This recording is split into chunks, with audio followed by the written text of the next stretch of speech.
Bonjour mes frères et sœurs, très heureux de vous retrouver pour un nouveau partage et on va échanger aujourd'hui sur, encore une fois, donc, les limites du rôle des sœurs. On a fait une série dans laquelle on a commencé à parler un petit peu de la position de l'homme et de la femme par rapport au mariage, on a parlé du divorce, on a parlé aussi du rôle crucial de nos sœurs en Christ dans le corps du Christ. Et puis on a parlé la semaine dernière des limites du rôle des sœurs, notamment l'interdiction d'enseigner et le commandement du silence des sœurs dans l'assemblée des enfants de Dieu, dans l'assemblée des sœurs. Aujourd'hui, sur le sujet du limite du rôle des sœurs, nous allons parler du voile et de ce qu'enseignent les Écritures par rapport au voile. Je vais commencer par une prière. Père, merci pour ta bonté, ta fidélité, ton amour éternel. Merci de nous permettre d'être unis devant toi pour étudier ta parole et chercher à obéir à tes commandements. Guide-nous par ton Esprit Saint et donne-nous de la bonne volonté pour faire ce qui te plaît, Père. Au nom de Jésus, Amen. Alors juste, vous mentionnez que, comme c'est le cas à chaque printemps depuis quelques années, j'ai un rhume des foins. Fait que je ne suis pas dans mon 100%, puis je vous prie de bien vouloir m'en excuser. Et élever une prière au Père pour moi, afin qu'il me guérisse de cette allergie que je n'avais pas plus jeune dans ma vie, et que j'ai développée tard. Donc c'est un peu ça.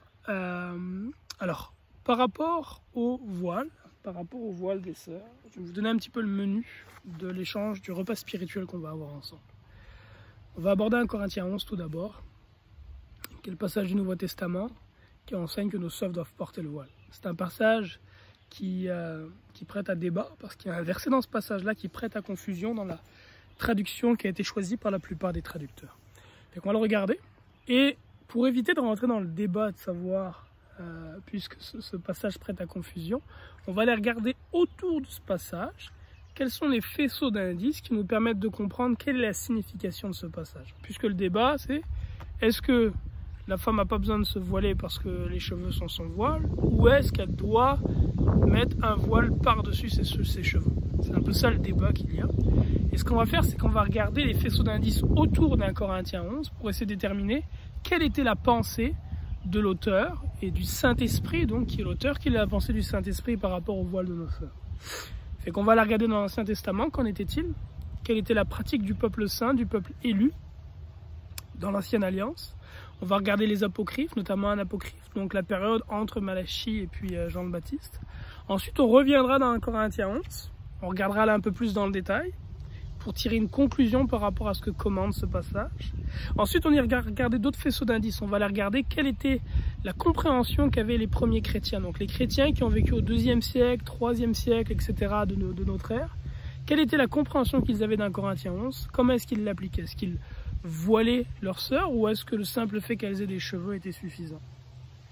On regardera non seulement les écrits, mais on va aussi aller regarder les images, on va aller regarder des représentations graphiques dans les catacombes, en Italie notamment, des chrétiens de la première ère. Excusez-moi, il y a un petit peu de vent.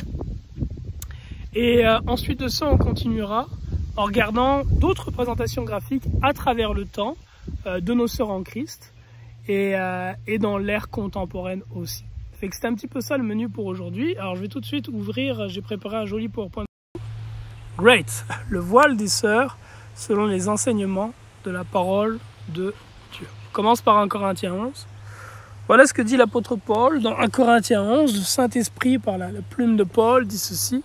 Je vous loue de ce que vous vous souvenez de moi à tous égards et de ce que vous retenez mes instructions telles que je vous les ai données. Je veux cependant que vous sachiez que Christ est le chef de tout homme, que l'homme est le chef de la femme et que Dieu est le chef de Christ. Tout homme qui prie ou qui prophétise la tête couverte déshonore son chef. Toute femme, au contraire, qui prie ou qui prophétise la tête non voilée déshonore son chef. C'est comme si elle était rasée. Car si une femme n'est pas voilée, qu'elle se coupe aussi les cheveux. Or, s'il est honteux pour une femme d'avoir les cheveux coupés ou d'être rasée, qu'elle se voile. L'homme ne doit pas se couvrir la tête, puisqu'il est l'image et la gloire de Dieu, tandis que la femme est la gloire de l'homme. En effet, l'homme n'a pas été tiré de la femme, mais la femme a été tirée de l'homme. Et l'homme n'a pas été créé à cause de la femme, mais la femme a été créée à cause de l'homme. C'est pourquoi la femme, à cause des anges, doit avoir sur la tête une marque de l'autorité dont elle dépend. Toutefois dans le Seigneur, la femme n'est point sans l'homme, ni l'homme sans la femme. Car de même que la femme a été tirée de l'homme, de même l'homme existe par la femme, et tout vient de Dieu. Jugez-en vous-même, Est-il convenable qu'une femme prie Dieu sans être voilée? La nature elle-même ne vous enseigne-t-elle pas que c'est une honte pour l'homme de porter de longs cheveux? Et jusqu'ici, mes frères et sœurs, il n'y a pas de malentendu, il n'y a pas de problématique, ça semble assez clair.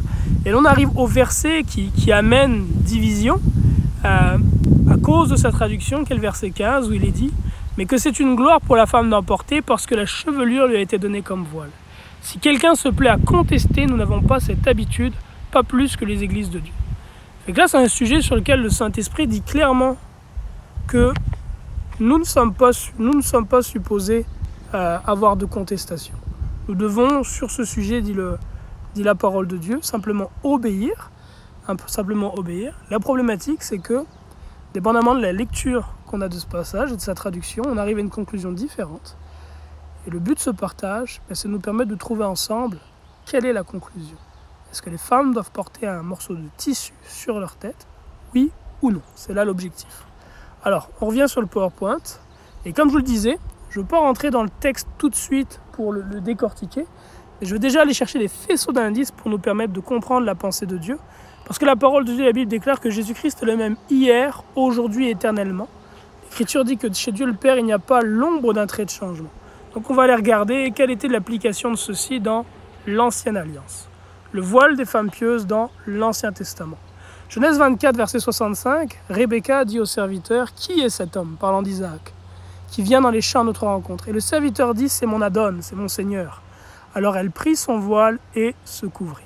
Fait que là, évidemment, elle n'a pas fait pousser les cheveux en l'espace de 2 minutes. Elle a donc vraiment pris un morceau de tissu avec lequel elle s'est couvert la tête. Fait qu'on voit ici que Rebecca, sainte femme, comme Sarah, mère de celles qui ont aujourd'hui la foi, Rebecca se voilait, elle portait le voile, tout du moins à ce moment-là. Nombre 5, verset 18 est intéressant, c'est un commandement donné dans la loi de Moïse sur la loi de jalousie. Donc si jamais un homme avait des soupçons par rapport à sa femme, pensait que son épouse l'avait trompé, il devait amener son épouse au tabernacle et l'Écriture dit que le sacrificateur fera tenir la femme debout devant l'Éternel, il découvrira la tête de la femme et lui posera sur les mains l'offrande de souvenir, l'offrande de jalousie. Donc il y a une cérémonie qui devait être faite pour déterminer si oui ou non cette femme avait trompé son mari, si les soupçons de son mari étaient fondés ou non. Et dans cette cérémonie, on voit que le sacrificateur devait découvrir la tête de la femme. Donc s'il doit découvrir la tête de la femme, on en conclut par là que les femmes d'Israël avaient donc la tête couverte en temps normal. Donc là, c'est pas simplement comme dans le passage précédent, où on pourrait arriver à la conclusion que ce serait juste le temps d'une rencontre avec son époux où elle s'était voilée. On voit dans Nombre 5 qu'a priori, les femmes d'Israël étaient couvertes en tout temps. On continue. Cantique des Cantiques. Là, j'ai mis plusieurs passages que j'ai collés bout à bout. Et voilà ce que dit Salomon à la Soulamite. Tes yeux sont des colombes derrière ton voile. Les gardes qui font la ronde dans la ville m'ont rencontré, ils m'ont frappé, ils m'ont blessé, ils m'ont enlevé mon voile. Les gardes des murs. Ta joue est comme un quartier de grenade derrière ton voile. Fait que là, ici, on voit que le voile revient plusieurs fois dans le Cantique des Cantiques.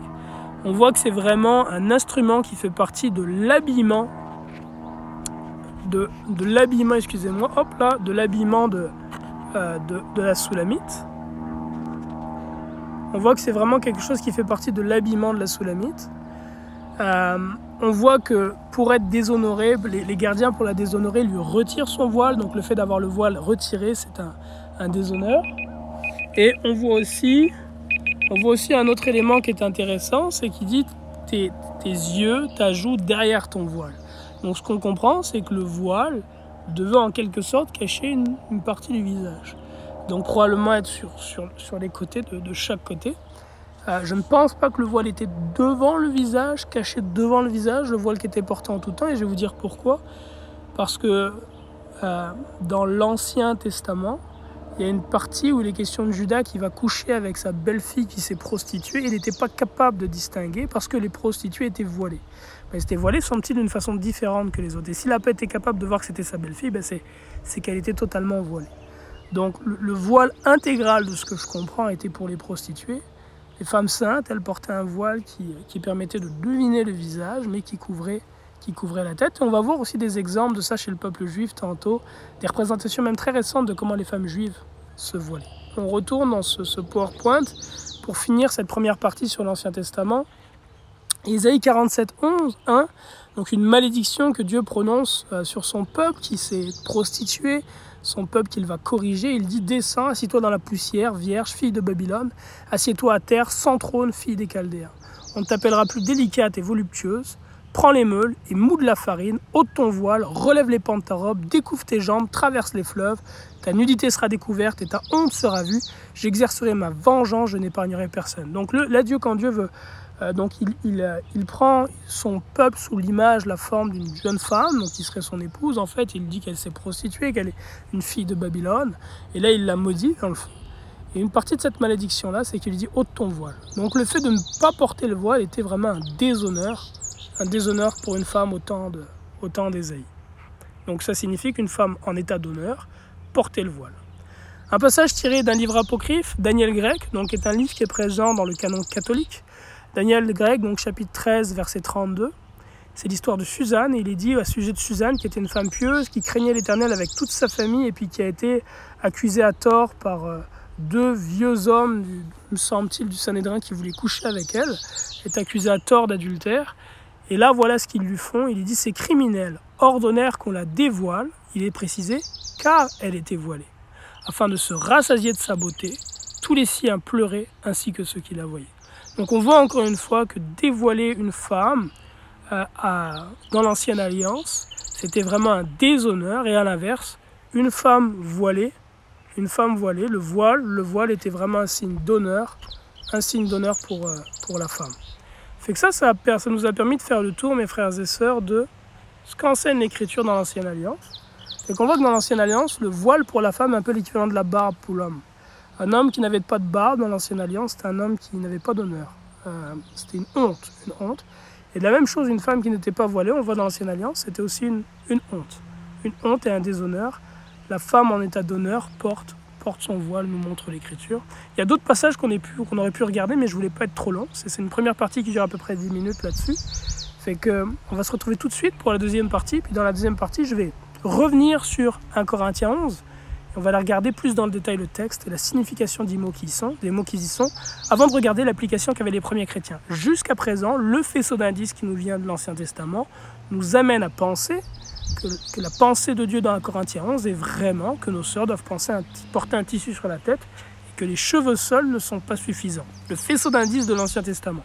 On va continuer à amener d'autres faisceaux d'indices afin que mon frère, ma sœur, ton cœur puisse reposer fermement sur la vérité. L'Écriture déclare que sur le témoignage de 2 ou 3, que toute vérité est établie. On va chercher donc 2 ou 3 faisceaux d'indices différents. Que Dieu vous bénisse, à tout de suite. Bye bye.